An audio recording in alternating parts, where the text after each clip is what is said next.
আসসালামু আলাইকুম। কেমন আছেন সবাই? আজকে অনেক বড় একটা গার আমার হাত থেকে আল্লাহ বাঁচাইছে। আল্লাহর কাছে লাখ লাখ শুকরিয়া।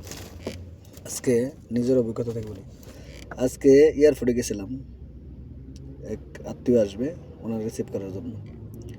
এয়ারপোর্টের থেকে বাইর হই, পার্কিংয়ের গেট বাইর হমু ওই সাইডে টিজিএ গাড়ি দাঁড়ানো। হয়তো আমার নসিব ভালো, আমার সামনে যে গাড়িটা ছিল ওনারা দাঁড়া করাইছে, আমার আর দাঁড়া করে নেই, আমি আশা করছি। তো যাই হোক, আল্লাহর রহমত আছে, আল্লাহর কাছে কৃতজ্ঞ যে এত বড় একটা গাড়ি আমার হাত থেকে আল্লাহ বাঁচাইছে। আমরা যারা সৌদি আরবে ড্রাইভার আছি তারা ভাই কী করবো কোন? ঘরে বসে থাকলে তো আর টাকা কেউ দিব না। হয়তো যাওয়া লাগে, পেটের তাগিদে মাস শেষে টাকা লাগবে, ওই হিসাবে বা গাড়ি কিনে ঘরে বসে থাকলে কি লাভ? তারপরও যাক, বাঁচানোর মালিক আল্লাহ। সবাই হেফাজত থাকবেন, সবাই সাবধানে গাড়ি চালাবেন, সুস্থ থাকবেন।